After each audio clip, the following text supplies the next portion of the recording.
Como a todos encantó que leyera el final de Culpa Tuya y me habéis pedido muchísimas personas que empiece con Culpa Nuestra, voy a leeros el prólogo y voy a leeros el capítulo 1 en 2 partes, porque es muy largo y no me da tiempo en un solo vídeo. Entonces, os leo el prólogo y luego os leo la mitad del primer capítulo. El prólogo. No dejaba de preguntarme por qué, si Nick y yo habíamos roto, hacía más de un año, lloraba ahora como si de verdad hubiéramos terminado. En un momento dado tuve que salirme de la carretera, tuve que apagar el motor y abrazarme al volante para sollozar sin peligro de chocar con alguien. Lloré por lo que habíamos sido, lloré por lo que podríamos haber llegado a ser, lloré por él, por haber conseguido decepcionarle, por haberle roto el corazón, por conseguir que se abriese al amor solo para demostrarle que el amor no existía, al menos no sin dolor, y que ese dolor era capaz de marcarte de por vida. Lloré por aquella Noa que a pesar de sus demonios interiores había sabido querer con todo su corazón. Supe amarle más de lo que amaría a nadie, y eso también era algo por lo que llorar. Cuando conoces a la persona con la que quieres pasar el resto de tu vida, ya no hay marcha atrás. Muchos nunca llegan a conocer esa sensación, creen haberla encontrado, pero se equivocan. Yo sé, que Nick era el amor de mi vida, el hombre que quería como padre de mis hijos, el hombre que quería tener a mi lado en las buenas y en las malas, en la salud y en la enfermedad, hasta que la muerte nos obligase a separarnos. Nick, era él, era mi mitad, y ya era hora de aprender a vivir sin ella. Ese era el prólogo. El libro de Culpa Nuestra lo han dividido en 3 partes, ¿vale? Y esta es la primera parte, que es el reencuentro. Además, para los que nunca os habéis leído ninguno de los 3 libros, cada episodio habla o Nick o Noah. El primero habla Noah, entonces vamos a sumergirnos un poco como en la mente de Noah y lo que piensa Noah. El primer capítulo es bastante largo, así que voy a leerlo hasta donde pueda y si se queda a la mitad, pues os hago un segundo vídeo. 10 meses después. El ruido del aeropuerto era ensordecedor. La gente iba y venía agitada, arrastrando las maletas, arrastrando niños, arrastrando carritos. Miré fijamente la pantalla que había sobre mi cabeza, buscando el nombre de mi siguiente destino y la hora exacta en la que debía embarcar. No me hacía gracia ir sola hasta allí. Nunca me habían gustado los aviones, pero no tenía muchas opciones más. Ahora estaba sola, únicamente yo y nadie más. Consulté mi reloj y volví a mirar la pantalla. Vale, había llegado con tiempo de sobra. Aún podía tomarme un café en la terminal y leer un rato. Seguro que eso me tranquilizaría. Fui hasta los detectores de metales. La verdad es que detectaba que me manosearan al pasar por ellos. Siempre lo hacían porque siempre llevaba algo que hacía sonar la alarma. Tal vez, como habían dicho, tenía un corazón de metal, la simple razón del infortunio que suponía para mí ir a cualquier lugar con detectores. Dejé mi pequeña mochila en la cinta transportadora, me quité el reloj y las pulseras, el colgante que siempre llevaba en el cuello, aunque debería habérmelo quitado hace tiempo, y lo coloqué todo junto con mi móvil y las pocas monedas que tenía en el bolsillo. Los zapatos también, señorita, me dijo el joven guardia de seguridad en un tono cansado. Lo entendí.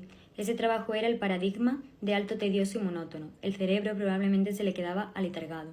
Siempre haciendo lo mismo, siempre diciendo lo mismo. Puse las Converse blancas en la bandeja y me alegré en el alma de no haberme puesto calcetines con dibujos ni nada parecido. Me habrían dado muchísima vergüenza. Mientras mis cosas empezaban a desplazarse por la cinta, crucé el detector y, como no, empezó a sonar. «Colóquese aquí, por favor, abra los brazos y las piernas», me ordenó, y yo suspiré. ¿Lleva algún objeto metálico, algún objeto puntiagudo o algún...? No llevo nada, siempre pasa y no sé por qué. Contesté dejando que el guardia me toqueteara de arriba abajo. Seguro que es algún empache. Al chico le hizo gracia mi respuesta y de repente quise que me quitara las manos de encima. Cuando se apartó y me dejó ir, cogí mis cosas y me fui directa al Duty Free Shop. Hola, ¿toblerones gigantes? Bueno, pues eso. Creo que era lo único agradable de ir a un aeropuerto. Me compré 2, los guardé en la maleta de mano y fui a buscar mi puerta de embarque. El aeropuerto de Lax era grande, pero por suerte mi puerta no estaba muy lejos. Caminé por ese suelo medio alfombrado con señales y flechas bajo mis pies. Pasé por 1000 carteles que me decían adiós en decenas de idiomas diferentes. Y llegué a mi destino. Aún había mucha gente esperando, así que entré sin problema después de dar mi pasaporte y mi billete. Cuando crucé la puerta del avión me senté, saqué mi libro y empecé a comer toblerones. Las cosas habían ido razonablemente bien hasta que la carta que había metido entre las páginas cayó sobre mi regazo, evocándome recuerdos que había jurado olvidar y enterrar. Sentí un nudo en el estómago mientras las imágenes volvían a mi cabeza, y mi día tranquilo se iba al traste. 9 meses antes. La noticia de que Nicolás se marchaba me había llegado por vías inesperadas. Nadie me había querido decir nada que tuviese que ver con él, y estaba claro que era porque él debía de haber dado instrucciones muy tajantes al respecto. Ni siquiera Jen hablaba de Nick, y eso que yo sabía que lo había visto en más de una ocasión. Su cara de preocupación era el reflejo de lo que debía de presenciar cuando ella y Lion iban a su apartamento. Mi amiga estaba entre la espada y la pared, y eso era otra de las muchas cosas que tenía que añadir a mi lista de culpabilidades. No había vuelto a ver a Nicolás, pero sus acciones con respecto a mí nos hicieron esperar. Algunas cajas con cosas mías llegaron apenas semanas después de haber roto. Cuando vi a N en una caja para animales tuve un ataque de ansiedad, que me dejó frita sobre la cama después de que se me agotaran las lágrimas. Nuestro pobre gatito, ahora mío. Se lo tuve que dejar a mi madre en mi antigua casa, porque mi compañera de piso era terriblemente alérgica. Fue duro desprenderme de él, pero no tuve otra opción. Esa época de mi vida, en la que solo lloraba y lloraba, la he catalogado como mi época oscura.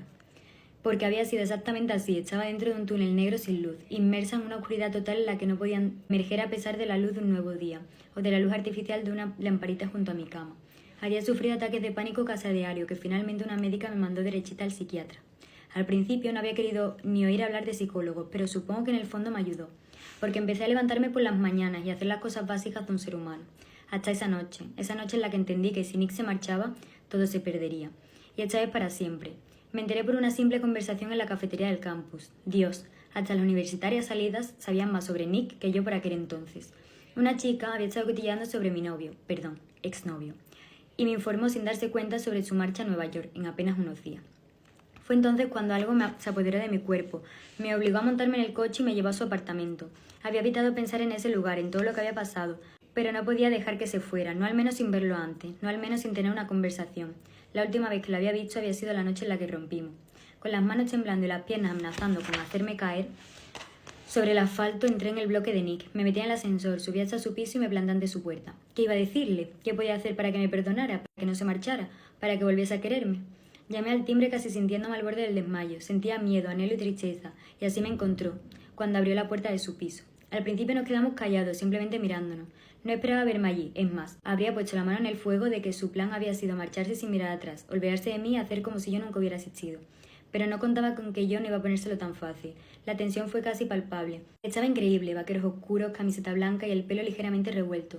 Calificarlo de increíble era quedarse corto. Él siempre lo estaba, pero aquella mirada, aquella luz que siempre aparecía en su rostro cuando me veía llegar, se había apagado. Ya no existía esa magia que nos hechizaba cuando estábamos el uno frente al otro. Al verlo tan guapo, tan alto, tan mío, fue como si me restregara lo que había perdido. Fue como un castigo. Y sigo parte 2 en otro vídeo porque todavía queda bastante y no me da con este. Así que el siguiente vídeo después de este es la segunda parte.